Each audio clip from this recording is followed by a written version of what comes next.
గారు అండ్ కట్ట కార్తిక్ గారు నమస్కారం. వేణుగోపాల్ గారు, ఏంటి చంద్రబాబు ఆర్థిక విధ్వంసం సృష్టించారు, ఆర్థిక విధ్వంసం ఇది అంటారు, అటు జగన్ ఆర్థిక విధ్వంసం ఇది అని కాగ్ నివేదిక చెప్తోందని మీరంటారు, అటు మీరు ఎలాంటి ఆర్థిక విధ్వంసం సృష్టించారో కాగ్ నివేదిక చెప్తుందని ఆయన అంటారు. అసలు ఎవరి ప్రభుత్వ హయాంలో ఎవరు ఎన్ని అప్పులు చేశారు, ఈ ఆర్థిక విధ్వంసం లెక్కేంటి? ముందుగా ప్యానల్ ఉన్న సభ్యులకి అలాగే ప్రైమ్ లైన్ వీక్షకులకి నమస్కారం అమ్మా. ఇక్కడ జగన్మోహన్ రెడ్డి గారి ప్రెస్ మీట్ లో చూస్తే చాలా ఫన్నీ కనపడతాయి. ఎందుకంటే జగన్మోహన్ రెడ్డి గారు కాగ్ రిపోర్ట్ చదవడం వస్తారో అదొకటి ఫస్ట్ పాయింట్. రెండో పాయింట్ ఏంటంటే ఆయన గత ప్రభుత్వంలో ఏదైతే అప్పులు చేసిపోయాడో, అప్పులు ఊబిలో నెట్టిపోయాడో రాష్ట్ర ప్రభుత్వాన్ని, దాన్ని కప్పిపుచ్చుకోవడం కోసం, లేకపోతే ఆయన చేసిన అప్పులకు వడ్డీ కడుతున్న మాటలు ఈ రోజు బయటికి రాకుండా కోసం పదే పదే కూటమి ప్రభుత్వం మీద బురదడం అనేది ఆనవాయితీగా మారిపోయింది. ఎందుకు ఈ మాట అంటున్నా అంటే అమ్మా, 2019 నుంచి 2024 వరకు అధికారంలో ఉన్న జగన్మోహన్ రెడ్డి గారు ప్రభుత్వం వాళ్ళు అధికారం దిగిపోయే నాటికి 2019 నుంచి 2024 వరకు ప్రతి సంవత్సరం 50 నుంచి 60 వేల కోట్లు అప్పులు చేసుకుంటా వాళ్ళు దిగిపోయే నాటికి 4,20,000 కోట్ల రూపాయల అప్పులు చేసి ఈరోజు రాష్ట్ర ప్రభుత్వాన్ని అప్పుల ఖజానా చేసిపోయారు. ఆ తర్వాత వచ్చిన కూటమి ప్రభుత్వం ఈ రోజు మా ప్రభుత్వంలో వాళ్ళు చేసిన 4,20,000 కోట్లు ఏదైతే అప్పు ఉందో ఆ అప్పుకి వడ్డీ కట్టాల్సిన అవసరం ఉందా లేదా? ఈ రోజు వాళ్ళు చేసిన అప్పులు, వాళ్ళు చేసిన ఏదైతే రాష్ట్ర ఖజానా ఏదైతే వాళ్ళు భ్రష్టు పట్టించిపోయినారో వాటన్నిటి కూడా మళ్ళీ గాడిలో పెట్టడం కోసం, అలాగే ఈ రోజు రాష్ట్ర ప్రభుత్వం ఒక రెవెన్యూ జనరేట్ చేయాలి, రాష్ట్రంలో పెట్టుబడులు ఆకర్షణ ధ్యేయంగా ఈ రోజు కూటమి ప్రభుత్వం పనిచేస్తోంది. సో దాన్ని చూసి ఓర్చుకోలేక జగన్మోహన్ రెడ్డి గారు పదే పదే ఏం చెప్తున్నా అంటే మళ్ళీ కూటమి ప్రభుత్వం కూడా అప్పులు చేస్తుందని చెప్పి మాట్లాడుతున్నారు. కాగ్ రిపోర్టు ఆయన స్టడీ చేయడానికి వస్తారో నాకు ఎందుకన్నా అంటమాట. ఈ రోజు 2024 నుంచి 25 వరకు మా కూటమి ప్రభుత్వం అప్పులు చేసిన మాట వాస్తవం. కానీ జగన్మోహన్ రెడ్డి గారు చేసిన అప్పులతో పోలిస్తే, జగన్మోహన్ రెడ్డి గారు భ్రష్టు పట్టించిన ఎకానమీతో పోలిస్తే కూటమి ప్రభుత్వం 100 రెట్లు బెటర్ గా చేస్తుంది. ఎందుకు ఈ మాట అంటున్నా అంటే, మేము అప్పు చేసిన మాట వాస్తవం, కానీ అప్పు చేయడానికి రీజన్ ఏంటంటే జగన్మోహన్ రెడ్డి గారు చేసిన అప్పులు, వాటికి కావాల్సిన వడ్డీ, ఆయన సంక్షేమ పథకాల మాయలో రాష్ట్ర ఖజానాన్ని ఎలా భ్రష్టు పట్టించిపోయాడో అవన్నీ కారణాలే ఈ రోజు రాష్ట్ర ప్రభుత్వం అప్పు చేయాల్సిన పరిస్థితి వచ్చింది. First point. ఈ రోజు అప్పు చేసినా కూడా దాన్ని మేము కరెక్ట్ గా వాడుతున్నాం, ఎక్కడ కూడా మిస్యూజ్ చేయట్లేదు. జగన్మోహన్ రెడ్డి గారి ప్రభుత్వంలో అలాంటి పరిస్థితి కూడా లేదు. జగన్మోహన్ రెడ్డి గారు ఏంటంటే చేసిన అప్పులన్నీ కూడా కేవలం ఆయన పబ్లిసిటీ కోసం, ఆయన సంక్షేమ పథకాల అమలు మాయలో జగన్మోహన్ రెడ్డి గారు ఫోటో పబ్లిసిటీ కోసం వాడారు. ఆయన స్వలాభం కోసం వాళ్ళ పార్టీ నాయకులు ఖజానా పెంచుకున్నారు తప్ప రాష్ట్రాన్ని అభివృద్ధి చేసిన దాఖలాలు ఎక్కడ లేవు. ఈ రోజు అప్పులు చేస్తున్నాం అన్ని ప్రతిసారి అంటున్నాడు కదా, ఈ రోజు రాష్ట్ర అభివృద్ధి చేసిన కనపడట్లేదా? రాష్ట్రంలో వస్తున్న పెట్టుబడులు కనపడట్లేదా? లేకపోతే యువతకు ఉద్యోగ అవకాశాలు కనపడట్లేదా? సంక్షేమ పథకాల అమలు కనపడట్లేదా ఆయనకి? అలాగే ఈ రోజు ప్రతిసారి తీసుకొచ్చి ఏమని అంటారు జగన్మోహన్ రెడ్డి గారు, ఏమంటారంటే రాష్ట్ర ఖజానాన్ని అప్పులు చేసి ఈ రోజు చేస్తున్నా అని చెప్తా అంటున్నాడు. ఈ రోజు జీడీపీ రేట్ పెరగలేదా మా రాష్ట్రంలో?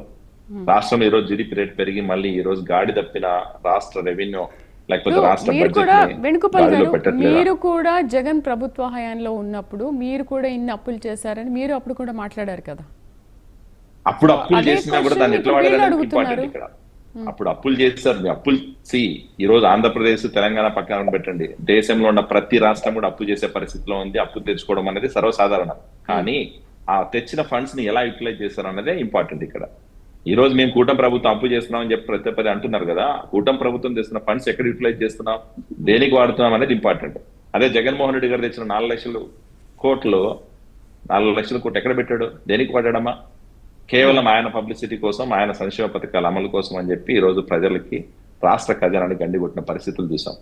సో ఈ రకంగా ఏంటంటే జగన్మోహన్ రెడ్డి గారు పదే పదే ఆయన చేసిన తప్పును కప్పిపుచ్చుకోవడం కోసం ఈ రోజు కూటమి ప్రభుత్వం బురదలడం, ఈ రోజు దాన్ని కవర్ చేసుకోవడం కోసం తిరుపతిలో వాళ్ళు చేసిన కల్తీ లడ్డు ఫలితం చేసుకోవడం కోసం, లేకపోతే పరకామ ఇష్యూని కవర్ చేసుకోవడం కోసం మళ్ళీ డైవర్ట్ పాలిటిక్స్ ప్లే చేయడం. ఇంకా ఈ రోజు ఇంకా నెక్స్ట్ లెవెల్కి వెళ్ళిపోయి జగన్మోహన్ రెడ్డి గారు ఏం మాట్లాడుతున్నారంటే సూపర్ 6 హామీలు కూడా అమలు చేయరని చెప్పి మాట్లాడుతున్నారు. మాట్లాడే మాట కొంచెం ఉండాలి కదమ్మా. సూపర్ 6 హామీలు అమలు చేయలేదు ఈ రోజు రాష్ట్రంలో.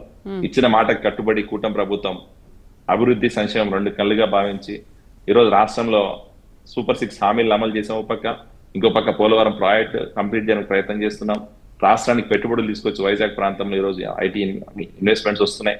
అమరావతి ప్రాంతంలో ఈ రోజు చాలా ఫాస్ట్ గా అమరావతిని నిర్వీర్యం చేసిన పరిస్థితి నుంచి, అమరావతి రైతులు భయపెట్టిన పరిస్థితి నుంచి ఈరోజు సామాన్య ప్రజలు సామాన్య పరిస్థితి తీసుకొచ్చి ఈరోజు అమరావతి ప్రాంతాన్ని డెవలప్ చేస్తున్నాం. అమరావతి ప్రాంతంలో పర్మనెంట్ బిల్డింగ్స్ అవ్వచ్చు, సెక్రటరేట్ అవ్వచ్చు, లేకపోతే ఏమంటారు ఐఏఎస్ ఐపీఎస్ క్వార్టర్స్ అవ్వచ్చు, లేకపోతే జడ్జి బంగ్లాస్ అవ్వచ్చు, లేకపోతే ఇన్ఫ్రాస్ట్రక్చర్ రిలేటెడ్ అవ్వచ్చు, అన్ని కూడా అమరావతి ప్రాంతంలో డెవలప్ చేస్తున్నాం. సో ఈ రకంగా ఏంటంటే రాష్ట్రాన్ని మళ్ళీ గాడిలో పెట్టడానికి కూటమి ప్రభుత్వం ప్రయత్నం చేస్తా అంటే దాని గురించి మాట్లాడలేక ఇలాంటి ఆరోపణలు చేస్తున్నారు జగన్మోహన్ రెడ్డి గారు. నిజంగానే చిత్తశుద్ధి ఉంటే, నిజంగానే రాష్ట్ర ప్రజల పట్ల, రాష్ట్ర అభివృద్ధి పట్ల నీకు నిజంగానే ఫోకస్ ఉంటే, మేము అందరం అడుగుతున్నాం, ఇప్పుడు పదే పదే అడుగుతున్నామని కాదు, ఇది ఒక శాసనసభ్యుడిగా ప్రతిపక్ష హోదా కోసం పాకులాడుతున్న జగన్మోహన్ రెడ్డి గారిని ఒక్కటే అడుగుతున్నా, ఎందుకు మీరు అసెంబ్లీకి వచ్చి మాట్లాడలేకపోతున్నారు? నిన్న బడ్జెట్ సమావేశాలు 15 రోజులు జరిగాయి. 15 రోజుల సమయంలో మీకు టైం దొరకలేదు అసెంబ్లీకి రావడానికి. ఈ విషయాల గురించి ప్రస్తావించవచ్చు కదా. 3 గంటల సేపు ప్రెస్ మీట్ పెట్టి మాట్లాడేవాడు, అదే 3 గంటలు జగన్మోహన్ రెడ్డి గారు అసెంబ్లీకి వచ్చి మాట్లాడచ్చు కదా. సరే వేణుగోపాల్ గారు, అసెంబ్లీ సమావేశాలు జరిగినప్పుడల్లా మనం డిబేట్ లో ఇదే విషయం మాట్లాడుతూ ఉంటాం, ఇంక తప్ప ఇంకోటి మాట్లాడు. ఎందుకు రారు? ఇవ్వలేదని ఆయన అంటారు, ఇవ్వలేదని మీరు అంటారు, మేము ఇవ్వలేదు కాబట్టి మేము రాము అని అంటారు. ఇంకింతే సమావేశాలు జరగడం, ఆయన రాకపోవడం, ప్రెస్ మీట్లు పెట్టడం. ప్రతిపక్ష హోదా అనేది మేము ఇచ్చేది కాదు, ప్రతిపక్ష హోదా అనేది ప్రజలు ఇవ్వాలి. ప్రజలు ప్రతిపక్ష హోదా కూడా ఆయనకు అర్హత లేదని చెప్పి 11 స్థానాలకు పరిమితం చేశారు. నీకు నిజంగానే ఆ చిత్తశుద్ధి ఉంటే, నిజంగానే ప్రజల కోసం పోరాడుతుంటే, నిజంగానే నువ్వు ప్రతిపక్ష హోదా కోసం పాకులాడుతుంటే, ప్రజల మధ్యలోకి వెళ్ళి ప్రజల కోసం ప్రశ్నించి ప్రజల పక్షాన్ని నిలబడి ఫైట్ చేయి. మరి అది చేస్తున్నారు వీళ్ళు?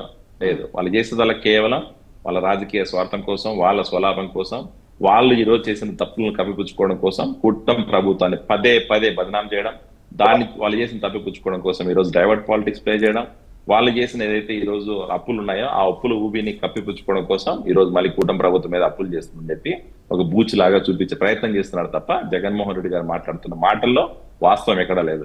ఈ రోజు జగన్మోహన్ రెడ్డి గారి ప్రెస్ మీట్ లో సామాన్య ప్రజల పక్క నుంచి ఉండి వైఎస్ఆర్సీపీ నాయకులు కూడా చూడలేని పరిస్థితులు ఉన్నాయి. ఎందుకంటే ఎవరికైనా కూడా ఒక టాపిక్ మీద ఫోకస్ ఎంతసేపు ఉంటుంది? మహా అయితే 5 నిమిషాలు, 10 నిమిషాలు, అర్ధ గంట సేపు ఉంటుంది. జగన్మోహన్ రెడ్డి గారి ప్రెస్ మీట్ ఎట్లుంటాయంటే 3 గంటల సేపు ప్రెస్ మీట్ పెట్టి 300 అబద్ధాలు చెప్పి ఈ రోజు ప్రజల్ని నమ్మించాలని ప్రయత్నం చేస్తున్నాడు. ప్రజలు మరి ఈ రోజు ఆయనకి ఎలా కనపడుతుందో మాకు తెలియదు, కానీ ఖచ్చితంగా జగన్మోహన్ రెడ్డి గారు చేస్తున్న కుట్ర రాజకీయాలు, లేకపోతే ఆయన స్వలాభం కోసం చేస్తున్న ఈ ఆరోపణలు ప్రజలు నమ్మే ప్రసక్తే లేదని చెప్పి మేము చెప్తున్నాం అమ్మా. రైట్. రామారావు గారు నమస్తే. రామారావు